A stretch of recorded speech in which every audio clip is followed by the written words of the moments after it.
बिहार में सबसे कम बढ़त मिलेगी बीजेपी को। इसको आप इस तरीके से देखिए, कहाँ से बड़ी मिलेगा बिहार में? ऐसा कहीं से नहीं है, बल्कि बिहार में तो बीजेपी ज़्यादा ही डरी हुई है। पिछले दिनों बिहार से उसको सत्ता से बेदखल भी होना पड़ा और इसलिए बिहार में तो ज़्यादा बेचैनी है। और बिहार का समाज तो आप जानते हैं ना, इनके झूठ और आडंबर को कभी नहीं मानने वाला। और मांझी हों या चिराग पासवान हो जैसे शेड्यूल कास्ट के नेता उनके साथ जा रहे हैं, कैसे कह रहे हैं आप? वो तो सोशल जस्टिस के नाम पर चुनाव लड़ेंगे। एक बचपन में कहानी हम लोग पढ़ते थे कि एक शेर था और उसने मुंह में घास खोस लिया था। तो लोगों को भ्रम हो गया कि शेर जो है मांस खाना छोड़ दिया, भी ये घास खाता है। तो हम लोग इस भ्रम में नहीं हैं। हमें पता है कि सोशल जस्टिस को लेकर के आरएसएस की क्या आइडियोलॉजी है।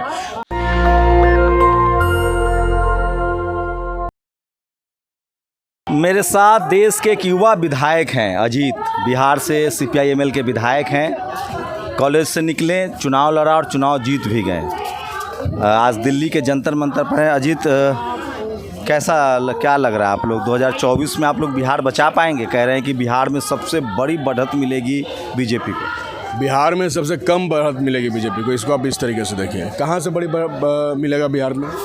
ऐसा कहीं से नहीं है, बल्कि बिहार में तो बीजेपी ज़्यादा ही डरी हुई है। पिछले दिनों बिहार से उसको सत्ता से बेदखल भी होना पड़ा और इसलिए बिहार में तो ज़्यादा बेचैनी है। और बिहार का समाज तो आप जानते हैं ना, इनके झूठ और आडंबर को कभी नहीं मानने वाला। और बिहार ने तो हमेशा ही शानदार मैंडेट दिया, हमेशा ही मैंडेट देता रहा है मोदी के खिलाफ भी। इसलिए बिहार में ये लोग बहुत बेहतर नहीं कर पाएंगे। हालांकि बिहार में जीतने के लिए इन्होंने बाबाओं का, पाखंडियों का सहारा लेना शुरू कर दिया है, लेकिन वो पाखंड भी बिहार में नहीं चलने वाला है। सोशल जस्टिस का भी बड़ा सहारा ले रही है बीजेपी। उनका अध्यक्ष जो है, प्रदेश अध्यक्ष, वो ओबीसी है, उनका प्रभारी वहाँ दलित है। वो मांझी हों या चिराग पासवान हो जैसे शेड्यूल कास्ट के नेता उनके साथ जा रहे हैं, कैसे कह रहे हैं आप? वो तो सोशल जस्टिस के नाम पर चुनाव लड़ेंगे। एक बचपन में कहानी हम लोग पढ़ते थे कि एक शेर था और उसने मुंह में घास खोस लिया था। तो लोगों को भ्रम हो गया कि शेर जो है मांस खाना छोड़ दिया, भी ये घास खाता है। तो हम लोग इस भ्रम में नहीं हैं। हमें पता है कि सोशल जस्टिस को लेकर के आरएसएस की क्या आइडियोलॉजी है। वो किसी ओबीसी को, किसी बैकवर्ड को बना देने से क्या होता है? राष्ट्रपति तो आदिवासी बनी हुई हैं और पूरा मणिपुर जल रहा है। तो इस सिंबलिज्म का पॉलिटिक्स बीजेपी करता है और वो समय समय पर इसी तरीके से जो हाथी के दांत है, खाने के और दिखाने के, और वो दिखाते रहता है। ये बिहार की जनता बेहतर तरीके से जानती है और हम उनके इस बहकावे में नहीं आने वाले। लेकिन उनके पास टीवी अखबार है, ईडी है, इनकम टैक्स है, सीबीआई है, कहाँ बच पाएंगे आप लोग? अभी देखिए लालू यादव की संपत्ति अटैच हो गई 6 करोड़ की। मोदी कह रहे हैं आप लोग परिवारवादियों का गिरोह चला रहे हैं। पर हम लोग, आपका जो गठबंधन है वो परिवारवादियों का गिरोह है। भले सीपीआई-एमएल में ना हो, लेकिन आपका जो गठबंधन पार्टी है, कांग्रेस, आरजेडी, जेडीयू, ये सब परिवारवादियों का गढ़ है। अरे भाई, परिवारवादियों का गढ़ कहाँ है? किसमें परिवार नहीं है? क्या बीजेपी के जितने सांसद हैं, मंत्री हैं, क्या उनके परिवार का कोई व्यक्ति सांसद और मंत्री नहीं है? हाँ ठीक है, सिर्फ प्रधानमंत्री का नहीं है, तो इससे क्या होता है? प्रधानमंत्री तो बीवी को छोड़ दिया, बाल बच्चा हुई भी नहीं किया, तो परिवार को बढ़ाएंगे कैसे? जिसका परिवार होगा, बाल बच्चा होगा, उसको ना परिवार का मोह होगा जी। बाकी राजनाथ सिंह को देख लीजिए, किसी को, अमित शाह को देख लीजिए, ऐसे उनका बेटा बन गया चेयरमैन, उसे वो परिवारवाद नहीं है। तो दरअसल इनके पास एक वॉशिंग मशीन है, उसमें जो चल जाता है वो पाक साफ हो जाता है, जो नहीं जाता है वो परिवारवादी रहता है, भ्रष्टाचारी रहता है, करप्ट रहता है। तो बीजेपी का ये सेलेक्टिव नज़रिया है। और बाकी आपने जो ईडी के बारे में कहा, ये तो पूरा देश जान गया ना। सुप्रीम कोर्ट ने जो डिसीजन दिया कुछ दिन पहले कि ईडी के चीफ को अब नहीं बढ़ाया जाएगा, लेकिन 45 दिन के लिए जबरदस्ती तो नवंबर तक मांग रहे थे। नहीं तो रिव्यू पिटीशन करने का अधिकार तो है ना? है अधिकार, लेकिन सुप्रीम कोर्ट ने 45 दिन का दिया। हमें पता था कि क्यों मांग रहे हैं। 45 दिन में सबसे पहले जो मिश्रा जी जो चीफ हैं, उन्होंने क्या किया? लालू परिवार पर हमला बोला। और अभी 45 दिन में वो क्या क्या कारनामे करेंगे, ये आपको देखने को मिलेगा। ये लोकतंत्र को खत्म करके और ईडी के चीफ के माध्यम से तमाम विपक्ष के नेता जो भी इंडिया या महागठबंधन बना रहे हैं, उन तमाम लोगों पर कार्रवाई करने का ये कोशिश कर रहे हैं। लेकिन लोग कह रहे हैं इस बार बिहार टूट जाएगा, इस बार बिहार मैनेज कर लेगी बीजेपी, मैंने बिहार में कमल खिला देगी। बिहार तो टूटने वाला जगह रहा नहीं। आप भी जानते हैं कि बिहार की मिट्टी में जो है वो एक अलग ही ताकत है। बिहार कभी भी, हमेशा ही देश भर में उस समय की मजबूत धारा का प्रतिकार करता ही रहा है। इसलिए बिहार को तोड़ने की जो इनकी कोशिश है वो कहीं से भी हम लोग कामयाब नहीं होने देंगे। और बिहार टूटेगा नहीं, बल्कि बिहार बीजेपी को तोड़ देगा।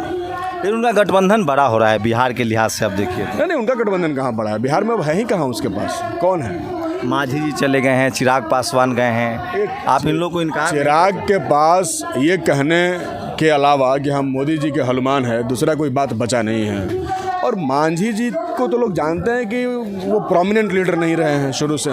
सम्राट चौधरी बहुत युवा नेता है, पिछड़े समाज से आते हैं। आज से नेता तो है नहीं, बहुत पहले से नेता हैं, मंत्री रहे हैं, तो क्या ही हो जाएगा इससे, ऐसा कुछ नहीं होने वाला। अजीत, आप लोग को कभी नहीं लगा कि पाला बदल लेना चाहिए जब सब जगह लोग बीजेपी में जा रहे हैं? नहीं, बिल्कुल नहीं, हमें वो पार्टी पसंद ही नहीं है शुरू से, तो हम उसके साथ क्यों जाएंगे? हम तो डर कुछ लोग डर से भी कह रहे हैं कि चले जाते हैं।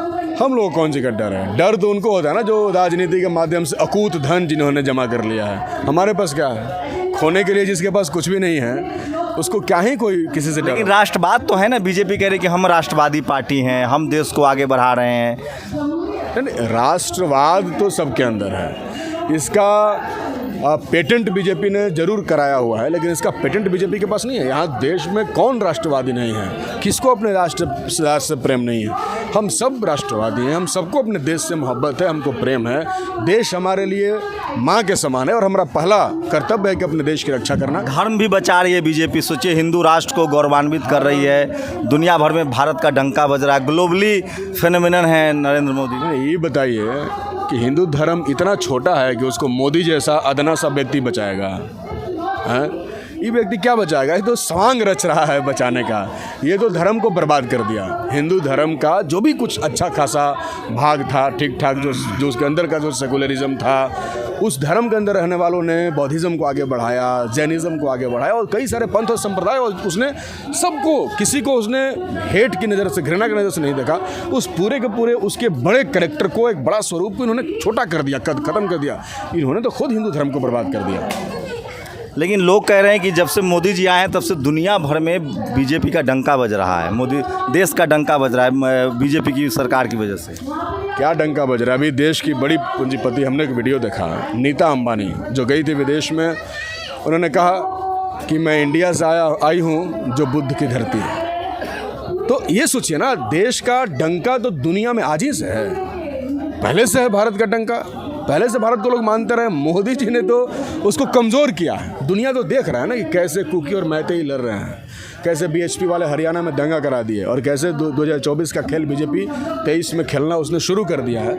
ये तो दुनिया भर के लोग देख रहे हैं। दुनिया में कौन मोदी को पसंद करता है? अभी जब अमेरिका गए थे वहाँ से खबरें आई, पैसा दे करके लोगों को बुलाया जाता है, आ जाओ भाई, थोड़ा सा ताली बजा के लोग चले जाते हैं। लेकिन जो दिल्ली में जानकार कह रहे हैं कि बिहार में मोदी जी अकेले 16 लड़ते थे गठबंधन में, नीतीश जी इस बार 40 करेंगे अकेले स्कोर। तो 40 हारेंगे, 40 हारेंगे, 40 लड़ेंगे तो 40 हारेंगे। दिल्ली वालों को बिहार के बारे में नहीं पता है ना, हम लोगों से बात करना चाहिए।